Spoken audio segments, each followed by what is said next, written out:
Imagine if the departed loved ones you still long for each day, your parents, grandparents, and friends, could reach out to you at this very moment. What words would they share? Throughout more than 14,000 recorded psychic sessions, Edgar Cayce did more than merely discuss the world beyond in vague concepts. He actively conversed with the dead. Acting as a conduit between the physical and spiritual realms, he passed along messages from departed souls to the cherished people they left behind. What he discovered profoundly alters our understanding of death, mourning, and our bond with those who have crossed over.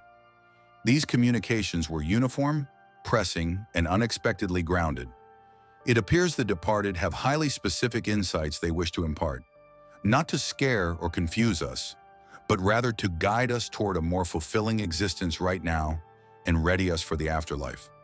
Today, I will reveal the 10 most crucial messages the dead conveyed through Edgar Cayce. There are 10 urgent truths the departed desperately need you to understand. While some will offer you solace, others may test your deepest convictions, and at least one could profoundly alter the way you live the rest of your days. The first truth is that dying is not a finality. This is the core revelation to begin with, a foundational message that has echoed consistently through countless readings. It is the very cornerstone supporting all the other truths.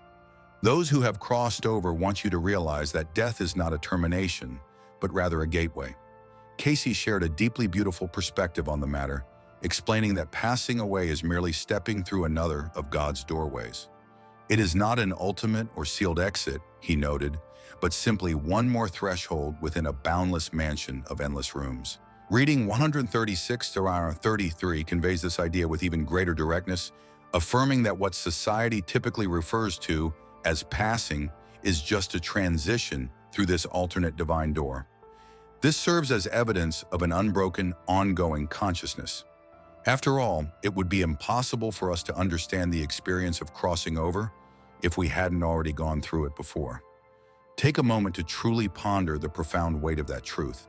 Across numerous past lives, you have already experienced death time and again. With every departure, you crossed that threshold and kept moving forward. The very awareness absorbing these words has successfully endured physical death on multiple occasions. Yet this is far more than a merely reassuring concept. Whenever Cayce conducted readings for those mourning the loss of family or friends, the departed would frequently reach out to them directly. Specifically, in reading 1408-2, a recently deceased woman utilized Cayce to transmit a message to her grieving family. She explained to them that she had passed on simply because her physical body was exhausted, and she was now carefully watching over each of their lives. She had not truly left, she had merely relocated. The departed want you to grasp this truth, not to diminish your sorrow, but to help you realize that mourning is about physical separation rather than absolute loss. The bond endures, the love persists, the relationship carries on, just in a new way. Let me take a moment to ask, have you ever sensed the spirit of a departed loved one? Perhaps it was an unexpected wave of warmth, a recognizable smell coming from nowhere, or the undeniable feeling that you had company. Cayce insists this isn't just in your head, and I encourage you to share your own stories in the comments below.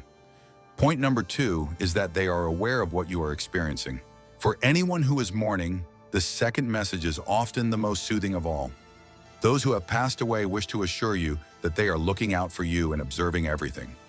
During reading 1408-2, a departed woman explicitly conveyed that she maintained a vigilant, caring eye on every member of her family. This was not an isolated incident. Across all of Cayce's readings, those who have crossed over repeatedly showed a clear understanding of the ongoing lives of their surviving loved ones. They are fully aware of your hardships, just as they recognize your victories. Those who have passed on notice whenever you hold them in your thoughts, and your affection deeply touches them. Yet this connection is mutual, which leads to a crucial point. Based on Cayce's readings, the departed are not merely idle spectators. Whenever they observe a loved one facing a hardship, particularly an emotional or spiritual battle, they make a conscious effort to intervene and provide support. Occasionally, this guidance is delivered in the form of dreams, a subject we will explore later. Occasionally, this awareness arrives as a sudden realization or what we might term intuition. Yet during times of true peril, it can manifest as direct intervention. A particularly extraordinary reading centered on a man whose late parents visited him in a dream to deliver a desperate warning. His sister was planning to take her own life. Cayce validated the experience, confirming it was no mere dream, but an actual communication. The departed parents possessed an awareness hidden from the living, and they were urgently attempting to deliver a message. As the reading explained, this dream is shown to the subject by the deceased mother and father, revealing the thoughts the sister is harboring due to her frustration in adequately coping with her life circumstances. Your mother and father are relying on you to guide, direct, and counsel your sister. Pay close attention to that phrasing. Your parents are depending on you. The departed are not all-powerful. While they can observe and reach out, they frequently require the living to enact change in the material realm. They count on us to serve as their hands, their voices, and their physical presence for anyone requiring aid. This places a deeply significant duty upon us. If you have lost parents, grandparents, mentors, or any individuals who cherished and steered you, know that they have never ceased their watchful gaze nor their enduring affection. Yet they now rely on you to act upon the counsel they are no longer physically able to give. During a separate reading, a woman's late mother visited her in a dream to caution her about a looming collision between a car and a streetcar. Cayce validated this as true spiritual contact and instructed the woman to relay the alert. The departed mother perceived a threat invisible to the living and managed to share the warning. Naturally, this raises a clear question. If the departed can observe and connect with us, why do we receive their messages so rarely? According to Cayce, the reason is that we have lost the ability to listen. Thirdly, your overwhelming sorrow is causing them pain. We now arrive at a truth that may be tough to accept, yet it is a crucial and recurring message the deceased have conveyed during Cayce's sessions. They need you to understand that your intense mourning genuinely harms them. I must tread carefully here, as mourning is a normal, essential, and healing process. The departed do not expect you to avoid sorrow. They only ask that, in time, you release them. Based on Cayce's readings, whenever we mourn someone with relentless intensity, we generate an energetic tether that can hinder their spiritual evolution. Quite literally, our clinging keeps them anchored. Picture yourself setting out on a crucial voyage, one you have spent your whole existence anticipating. Yet with every stride you attempt to make forward, someone drags you behind. They do not do this out of malice, but out of deep affection. Their longing for you is so overwhelming that they simply cannot release their grip. Because they cannot let you move on, you remain tethered to a realm you no longer belong in. This is exactly how profound sorrow anchors those who have passed away. Cayce indicated that the readings continually advised families to temper their grief with prayer and a mindset of letting go. One particular reading explained that we might receive nighttime visits from the discarnate spirits of the deceased for several reasons. They might wish to reassure us of their well-being in other planes of existence. Alternatively, they might arrive looking for our assistance through prayer. Did you catch the significance of that? They arrive seeking our assistance through prayer. The dead need your prayers. Instead of prayers born of desperate attachment, offer prayers of love and letting go. Prayers meant to assist them on their path rather than tethering them to your own. Elsie Sist, a personal friend of Cayce who devoted 40 years to studying his work, frequently highlighted this concept. She noted that intense emotional connections can often cause spirits to linger near their loved ones instead of moving forward.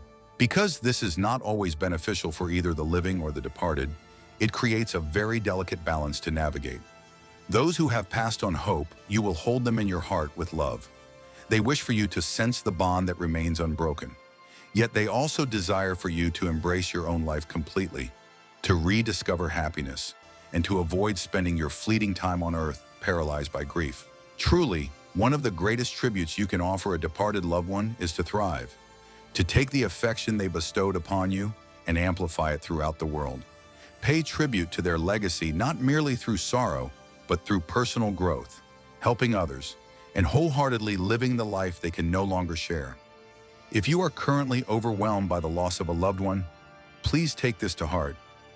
They never want your love to fade or their memory to be erased. However, they do hope you will ultimately loosen grief's heavy hold, allowing both of you to move forward on your respective paths. Letting go of the pain is not an act of betrayal. Rather, it is the most profound expression of love.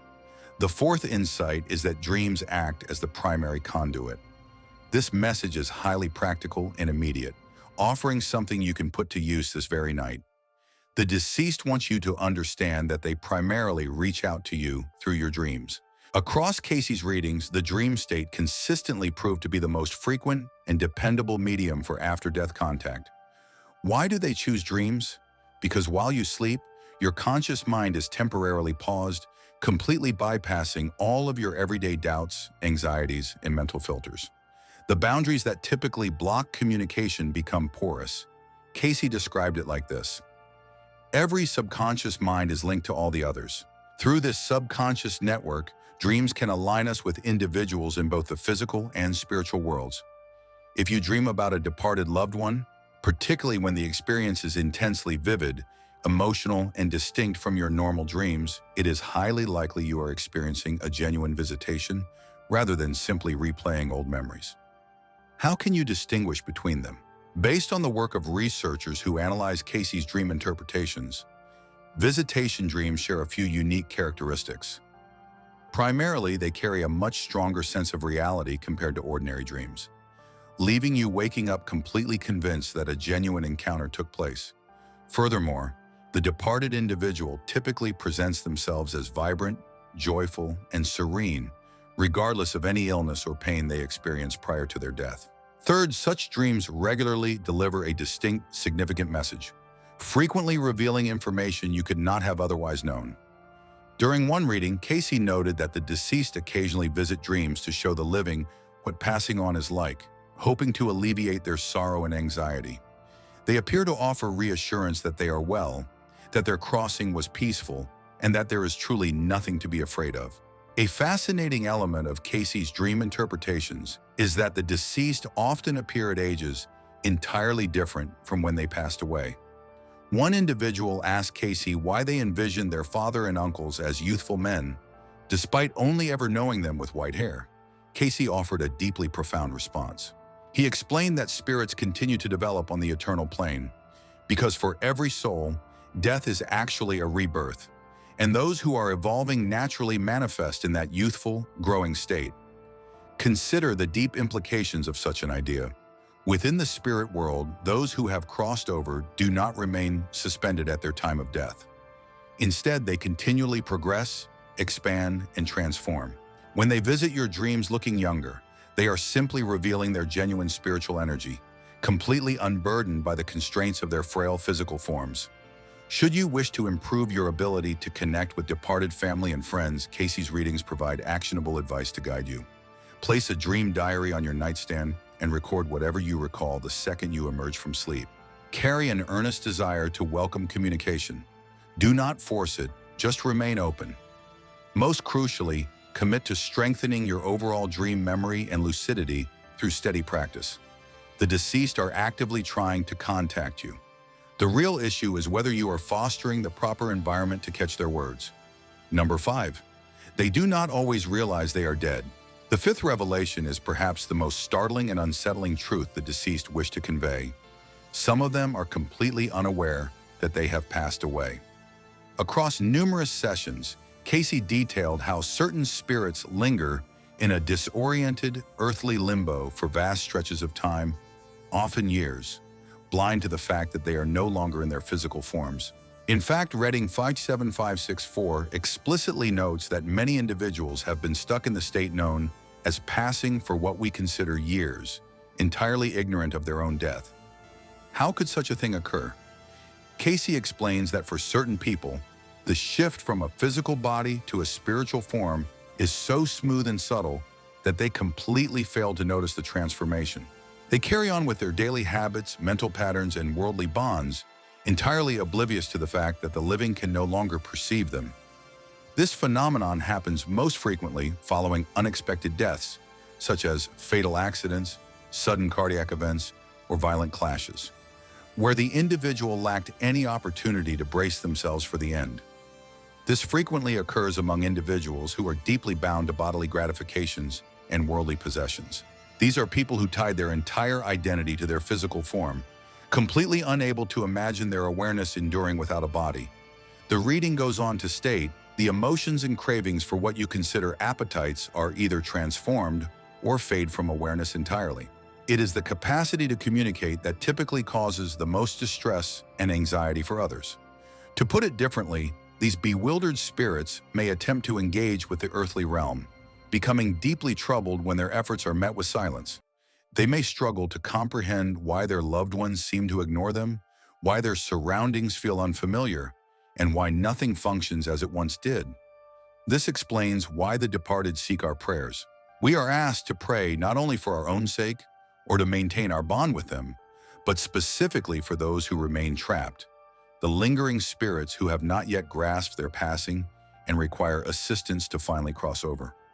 According to Cayce's reading, sending prayers and loving intentions to those who have passed away truly reaches them, easing their bewilderment and aiding their journey into elevated consciousness. This closely parallels the custom of praying for the departed observed across numerous faiths, rituals that might possess a far more practical foundation than we normally realize. Furthermore, this concept carries an important underlying message for how we conduct our present lives. If certain souls remain unaware of their own passing because they were overly tied to the physical world, consumed by material pleasures, and detached from spiritual understanding, then nurturing our spiritual awareness while we are still alive guarantees a much smoother transition when our time arrives. The departed share this truth not to instill fear, but to inspire you. The effort you invest in expanding your consciousness today will travel with you. Any spiritual growth you achieve in this lifetime does not vanish when you die. This acts as your compass for the journey ahead. Your current convictions dictate your future reality. This leads us to the intimately connected, yet vastly more profound, sixth message. The departed wish for you to understand that your earthly mindset and awareness directly mold your experience in the realm beyond. Based on Cayce's readings, the mere act of dying does not instantly grant spiritual awakening. Stepping out of your physical body does not instantly grant you total comprehension, sudden spiritual enlightenment, or the immediate release from all your flaws. The person you have grown into, along with your deeply held beliefs and thought patterns, crosses over with you. This fundamental truth clarifies one of the most perplexing mysteries within near-passing experience research. It is the reason Christians usually encounter Jesus, Buddhists typically behold the Buddha, and the ethereal realms reported by various individuals contrast so drastically. Cayce explains that this happens because your personal convictions act as the primary filter for how you first encounter the afterlife. If you anticipate being judged, you will go through an experience that resembles judgment. Conversely, if you anticipate absolute love, you will be met with a feeling of absolute love. Life after death is not a universal, uniform experience. Rather, it is tailored to your individual awareness. However, this does not imply that the next realm is entirely subjective, nor does it mean every belief is equally true. Cayce's readings indicate that while souls ultimately encounter objective spiritual truths, their initial experiences beyond the veil are shaped by their own beliefs. The early stages of the afterlife are deeply influenced by the mindset you carry over with you. This carries profound significance for the way we conduct our lives today. If you dedicate your time on earth to fostering fear, judgment, and negativity, you will inevitably drag those exact traits into your next realm of existence. Cultivating love, compassion, and spiritual insight throughout your life equips you with vital resources for the transition. According to one reading, souls that cross over carrying unresolved emotional burdens frequently experience a cleansing phase. Cayce stressed, however, that this is never a punishment. Rather, it is a compassionate realignment of the soul's innate balance, taking place within an environment of absolute love and guidance from higher spiritual beings. Those who have passed on want you to realize that you aren't merely getting ready for death. You are preparing for an ongoing existence. The awareness you build today, the thoughts you harbor, the convictions you embrace, and the love you nurture is not meant solely for your remaining time in the material world. Rather, these elements form the bedrock for all that follows. Ultimately, their deepest remorse stems from the chances they failed to take, rather than the actions they actually committed. A seventh recurring message surfaced during Cayce's communications with the departed, bringing a pressing warning about how we choose to live our remaining days.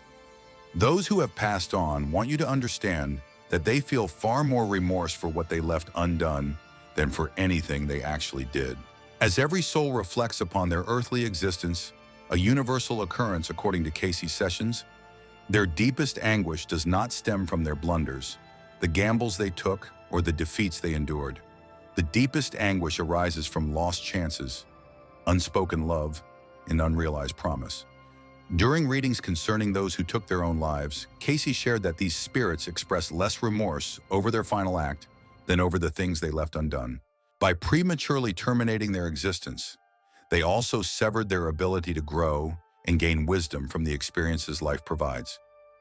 Each moment of our earthly existence, including the hardships and the pain, provides a unique chance for spiritual evolution that cannot be found in any other dimension. Those who have passed on grasp this truth much more clearly than we do while we remain alive. Because of this, they reach out through any means possible, pleading with us to engage completely with our time in the mortal world. Never delay in expressing your love to those you care about. Stop putting off your artistic endeavors, making peace, embarking on new journeys, or having discussions that could alter the course of your life. Never take for granted that there will always be another tomorrow to reach your true potential. From the vantage point of eternity, those who have passed on understand flawlessly just how brief our earthly existence truly is. They recognize the immeasurable worth of each passing second, a profound truth we readily lose sight of while tangled up in mundane worries and constant diversions. They also wish to impart that compassion holds far greater value than achievement, and that being truly present outweighs mere productivity. Furthermore, openly demonstrating love is infinitely more significant than simply feeling it. As one of Cayce's most profound readings declared, to discover that you merely lived, died, and were laid to rest beneath the cherry tree in your grandmother's garden does not make you even a fraction of a better neighbor, citizen, mother, or father. Yet realizing that you spoke harshly and bore the pain of it, and choosing to make amends through virtuous actions today, that holds true value.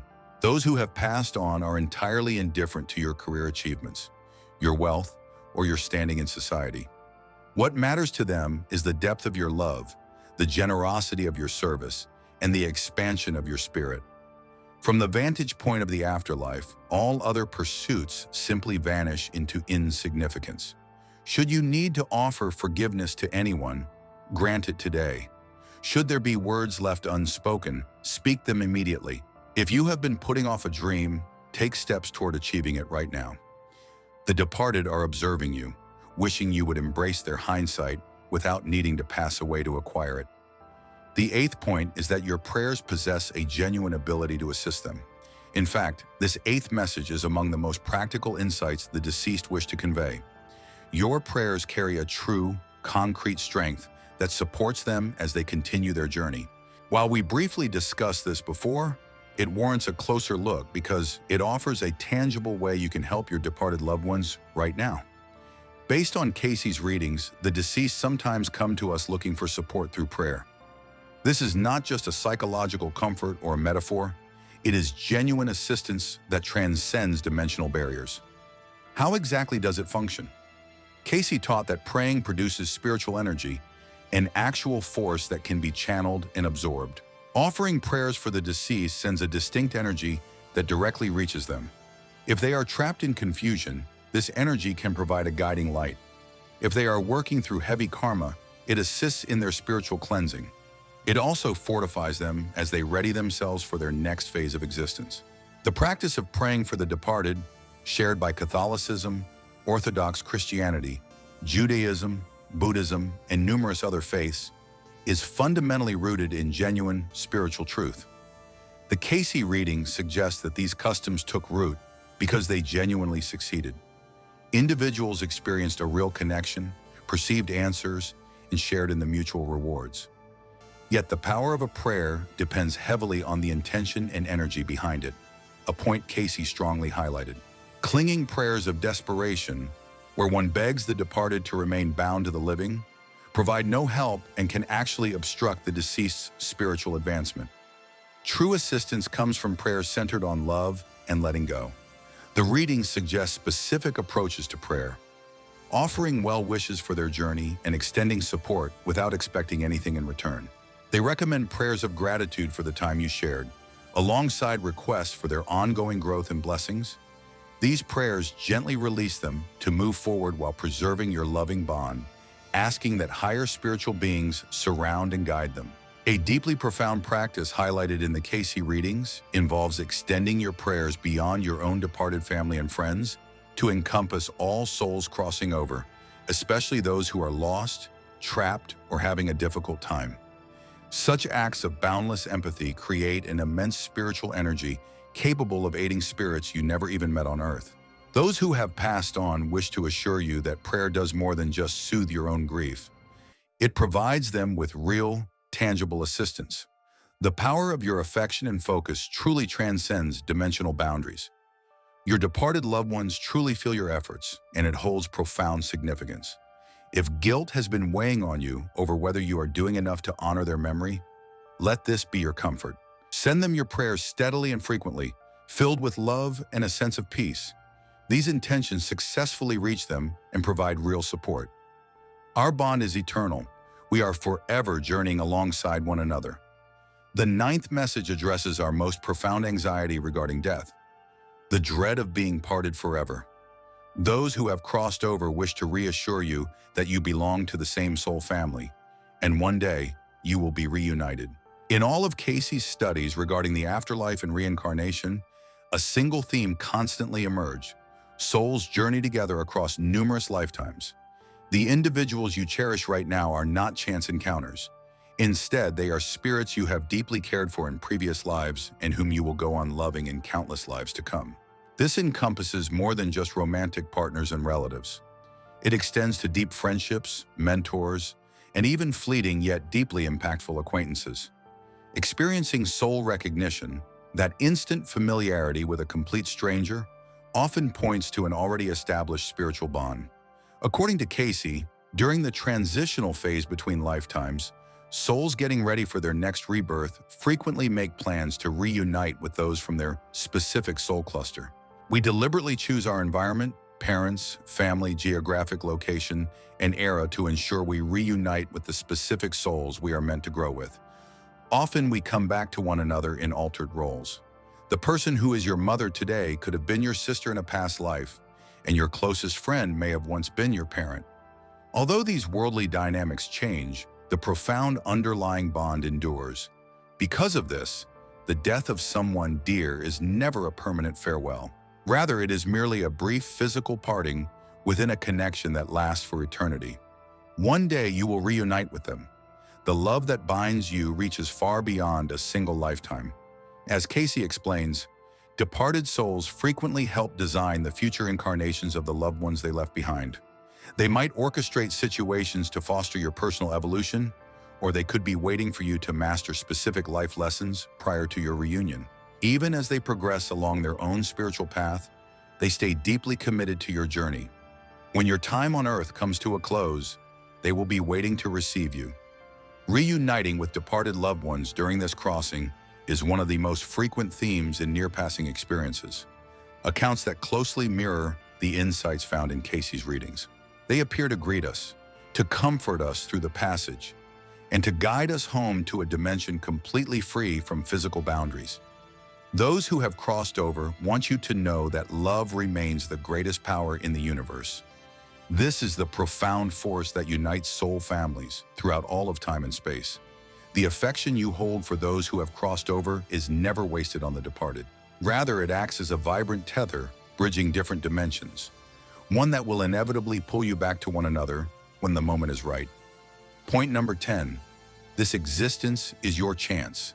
This concluding message is perhaps the most crucial of all.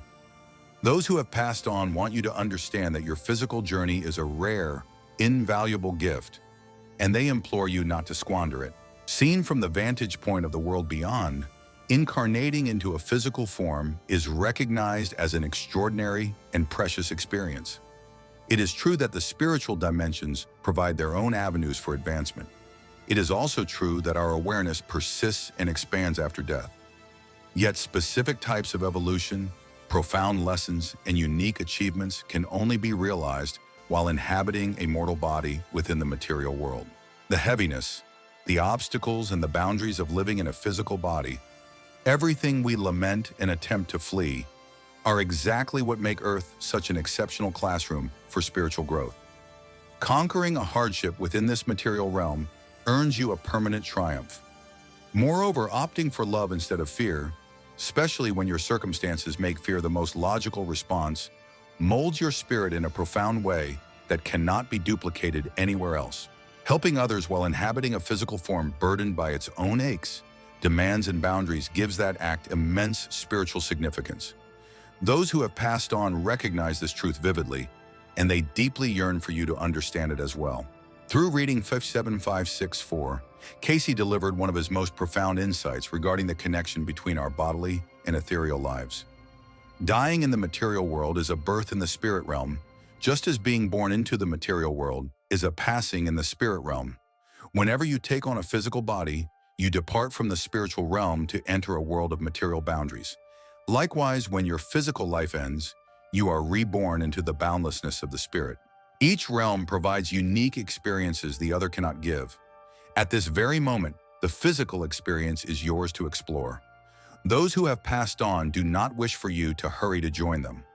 Rather, they urge you to wholeheartedly immerse yourself in the life you have now, which means confronting your struggles head-on instead of fleeing from them. This involves expanding your awareness through any methods that foster your personal evolution. It requires loving abundantly, helping others without restriction, and evolving completely into the person you are destined to become. As Cayce once noted, you are spiritual entities undergoing a human existence, not as a penalty or by mere accident, but as a segment of a magnificent voyage of awareness expanding throughout time. Life as a human doesn't encompass the entire trip, yet it remains an essential chapter. From their unique perspective, the departed can observe just how essential this ultimate truth really is. Allow me to distill the 10 messages the deceased wish to share with you, drawn from Edgar Cayce's extraordinary readings. First, death is not a finality, but rather a gateway into an ongoing life. Second, they are aware of your earthly struggles and are lovingly looking out for you. Third, your overwhelming sorrow can inadvertently hinder them. You honor their memory best by eventually letting them go, so they may pursue the next phase of their journey. 4, dreams serve as the main conduit for connection, so heed them closely. 5, certain spirits do not realize right away that they have passed on. Your prayers can guide them toward understanding. 6, your present beliefs dictate the reality you will face after death, so expand your awareness while you are still here. 7, the departed carry more remorse for their inactions than for their actions. Avoid repeating their error. 8, your prayers possess genuine strength to assist them, so direct that energy with deep affection. 9, you belong to a collective of souls that journey as one, sharing a bond that never actually fades. 10, your physical existence is an invaluable gift. Do not squander it by simply waiting for the afterlife. If you are mourning a loved one and finding it difficult to cope, I hope these words offer you solace. The departed are not truly gone. They have merely stepped into a space that is currently hidden from your view. The love endures, the tie remains unbroken, and eventually you will be reunited. For now, as Cayce so eloquently expressed, they are asking you to embrace life fully, to expand your awareness, to love unconditionally, and to evolve into the highest version of who you are destined to be. This is not merely their offering to you. It is the gift you give back to them, to yourself, and to every soul you impact during your invaluable time in physical form. May the Father's blessings, revealed through the love of Christ, lead you safely through life's unpredictable changes. Through every shadow, setback, and sorrow, rest assured that He is close by and will hold your hand. If you found solace or understanding in this video, please pass it along to someone grieving a loved one who might need to hear these words. Passing on does not have to remain the frightening unknown we have turned it into. As Edgar Cayce sees it, this is merely the next phase in a boundless journey of affection, evolution, and coming together again. The people you cherish are not anticipating your death, but rather hoping you experience your life to the absolute fullest. Live in a way that brings them pride.